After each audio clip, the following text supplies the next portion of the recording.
Poche ore al fischio d'inizio di Inter-River Plate, la terza giornata della fase a gironi del Mondiale per Club, un Mondiale per Club che per ora ci ha restituito un Inter tra luci e ombre, diciamo così, ma un Inter che si affaccia a quest'ultima giornata con 2 risultati su 3 per poter passare il turno e accedere agli ottavi di finale. Mentre si gioca però questa competizione, prosegue anche il calciomercato ed è notizia proprio di queste ore che l'Inter potrebbe piazzare una cessione importante in attacco per sbloccare un altro acquisto sempre nel reparto offensivo, in aggiunta a Bonnì.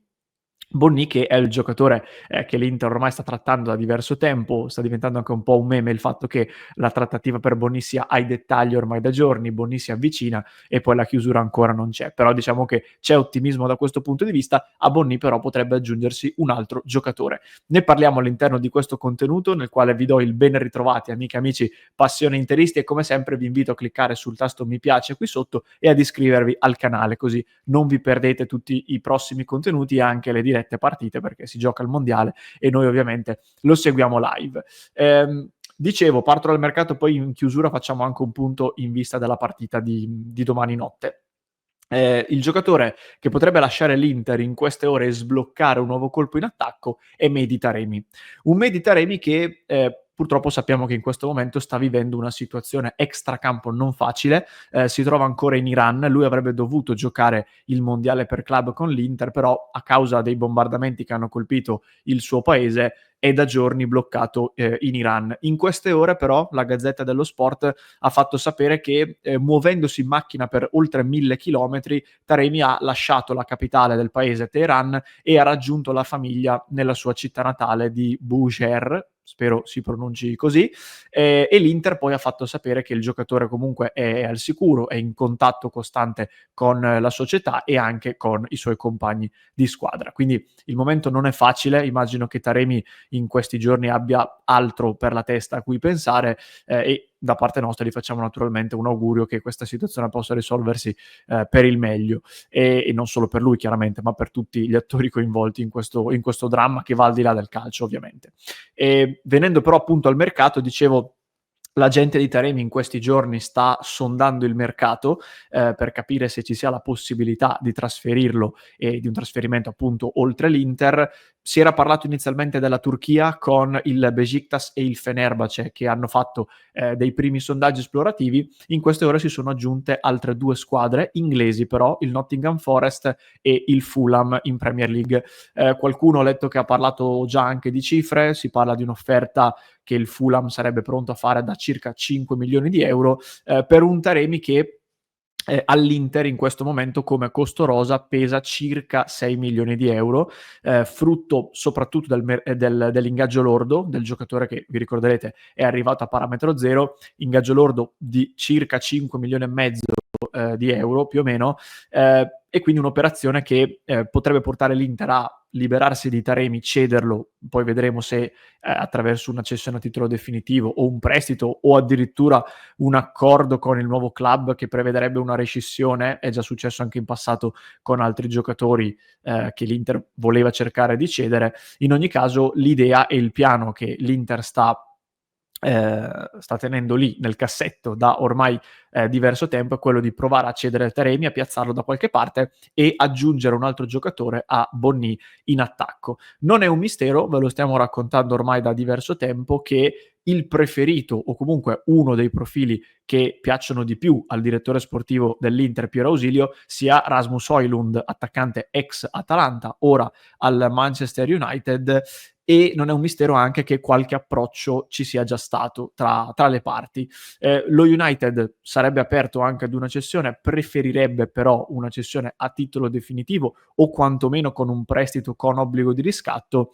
L'Inter invece preferirebbe un prestito con diritto di riscatto, anche perché, e fra poco ne parliamo, la cifra di cui si parla per questo fantomatico riscatto è una cifra molto alta. Lo United ha pagato Højlund 2 estati fa 70 milioni più bonus e quindi per non fare minusvalenza dovrebbe cederlo a non meno di 45 milioni, più o meno, per evitare appunto la minusvalenza. Una cifra molto pesante che l'Inter non è, diciamo, solita piazzare su un singolo giocatore. L'ha fatto in questi anni da Pavard, Frattesi, giocatori che non a 45 milioni ma sono stati pagati comunque cifre molto alte, però quello di Højlund sarebbe un colpo di prospettiva per un giocatore che comunque secondo me ha del potenziale, soprattutto in Italia. Io ce lo vedo bene rispetto ad una Premier League in cui rischiava di fare fatica, soprattutto nel Manchester United, squadra che negli ultimi anni ha centrifugato un po' tutti i talenti. L'abbiamo visto anche con Zirkzee, ma non solo. Onana, per esempio, che rispetto alla stagione fatta con noi ha fatto molta fatica. È un giocatore che però, secondo me, a quelle cifre lì rappresenta una vera e propria scommessa, e non so se l'Inter in questo momento possa permettersi e addirittura voglia fare una scommessa di questo tipo a queste cifre per un colpo del genere. Sicuramente piace molto, sicuramente si cercherà di trovare eventualmente un accordo, però ecco, dipenderà molto anche dalla cifra finale del riscatto, nel caso in cui si parlasse di un prestito, e ancora prima dipenderà dall'eventuale addio di Taremi, come vi raccontavo fino a poco fa. L'altro colpo in entrata, chiudo anche su questa parentesi che ho lasciato prima aperta, che è quello di Bonny. In queste ore si è parlato anche di un inserimento dello Stoccarda, però al momento diciamo che comunque l'Inter è ancora tanto avanti. Bonny sembra aver accettato con piacere l'idea di trasferirsi all'Inter, nella quale ovviamente ritroverebbe Christian Chivu, che lo ha allenato nella seconda metà della stagione scorsa al Parma. Il Parma sembra tenere il punto sui 25 milioni puliti che vuole da questa operazione. L'Inter fino ad ora ha fatto un'offerta leggermente inferiore, intorno ai 20 come base fissa più dei bonus. Si è parlato anche del possibile inserimento di Sebastiano Esposito nell'operazione, che potrebbe essere funzionale nel caso in cui si operasse in un prestito con obbligo di riscatto, prestito oneroso che potrebbe essere coperto dalla cessione appunto con il percorso inverso da parte di Sebastiano Esposito. È una cosa che l'Inter ha già fatto anche in altre situazioni. Ricordo per esempio il caso Frattesi con un'operazione col Sassuolo che era stata più o meno simile, con il cartellino di Mulattieri in quel caso. Su Sebastiano Esposito però c'è anche il Como e soprattutto c'è anche la Fiorentina. Da Firenze in queste ore fanno sapere che la Fiorentina sta tenendo gli occhi fissi su Seba, ma anche su Pio Esposito, che però l'Inter non vuole cedere, quantomeno non a titolo definitivo. Il valore di mercato di Sebastiano Esposito dovrebbe essere più o meno tra i 7, 8 e forse massimo 10 milioni, anche perché è ormai chiaro che l'Inter lo voglia cedere e il suo contratto scade a giugno del 2026, quindi comunque per provare a monetizzare si deve fare una cessione oggi e è molto difficile da questo punto di vista tirare sul prezzo. Però tornando al tema Bonny, diciamo che comunque l'ottimismo c'è. Non escludo, visto che siamo al 25 di giugno, che l'operazione possa chiudersi anche per scelta dell'Inter dopo il 1° luglio. Non so quale sia il ragionamento che l'Inter può aver fatto a livello contabile, però sappiamo che il bilancio di questa stagione chiude fra 5 giorni ed è plausibile che l'Inter magari voglia appunto concludere l'operazione e inserire la spesa all'interno del prossimo bilancio. Lo scopriremo con il passare dei giorni.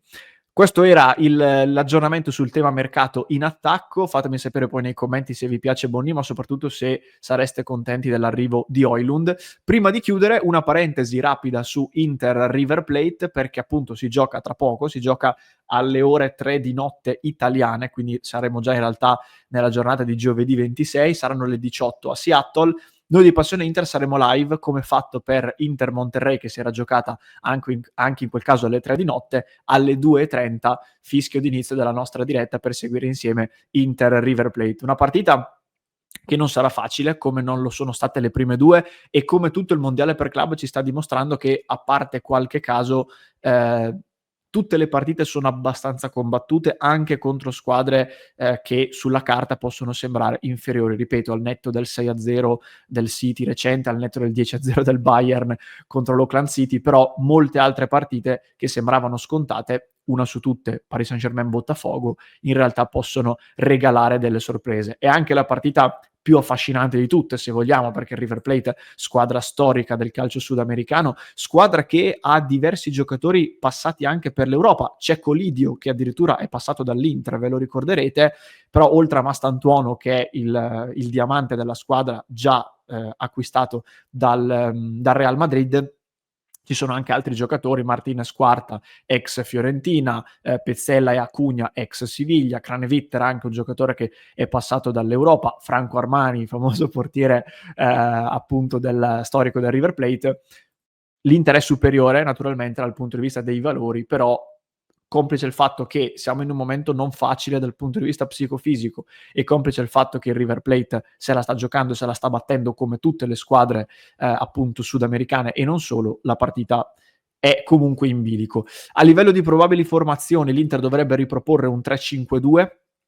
Vedremo se partiranno titolari i due nuovi acquisti, Luis Enrique e Sucic. Potrebbe partire Luis Enrique, Sucic non lo so, però comunque li vedremo molto probabilmente a gara in corso. È invece sempre più probabile la partenza dal primo minuto di Francesco Pio Esposito, che ha fatto uno spezzone della gara contro gli Urawa Red Diamonds e domani invece dovrebbe scendere in campo dal primo minuto.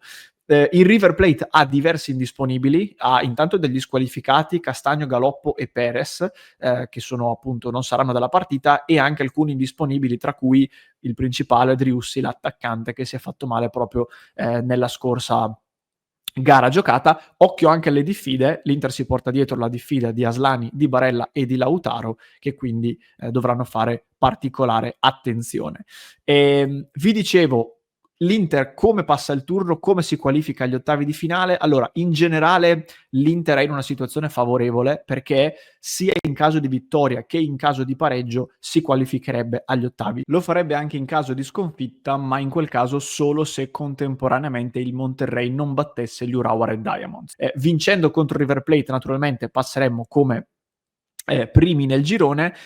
Il caso un po' più particolare, un po' più spinoso, è quello che prevede un pareggio tra Inter e River Plate e una contemporanea vittoria del Monterrey. In quel caso andremmo tutte e tre a 5 punti, ci sarebbe quindi da valutare la classifica avulsa, che però, come vi dicevo, a prescindere porterebbe l'Inter a qualificarsi. Dipenderebbe dai gol segnati, anche dai gol segnati negli scontri diretti, però a prescindere l'Inter si qualificherebbe.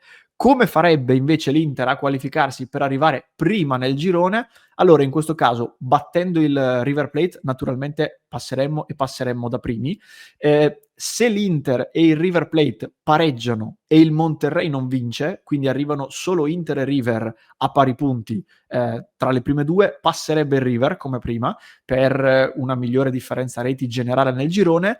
Se invece l'Inter e il River pareggiano, il Monterrey vince e quindi si va alla classifica avulsa, l'Inter passa come prima solo nel caso di un pareggio con gol.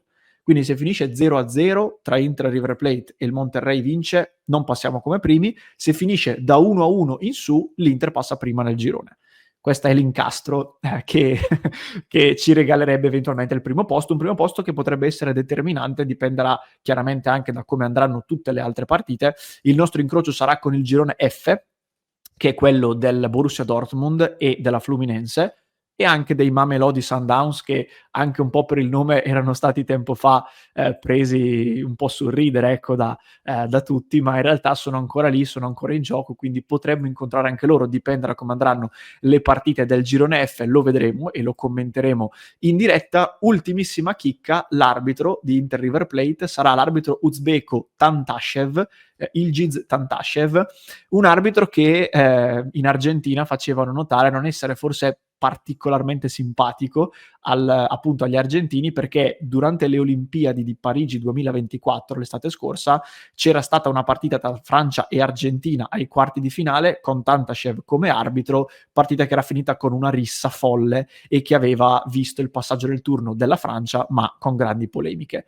Quindi qualcuno in Argentina ha fatto presente questa cosa. Le polemiche arbitrali, ragazzi, non ce le togliamo, nemmeno al mondiale per club, nemmeno con l'arbitro uzbeko, ma speriamo che la cosa non diventi un tema e che l'Inter vinca la sua partita comodamente e senza polemiche. Questo era quanto. Vi invito ancora una volta a cliccare sul tasto mi piace e sul tasto iscrivetevi anche per non perdervi la diretta appunto di Inter River Plate, ma anche tutti i prossimi contenuti. Vi ricordo anche il club di Passione Inter, www.passioneinter.club, se volete unirvi alla nostra community e sostenere il nostro progetto. Ed infine, come sempre, se mi segui in podcast lo trovi in descrizione, mentre ti lascio qui alla mia destra, se mi segui da YouTube, un altro approfondimento da recuperare.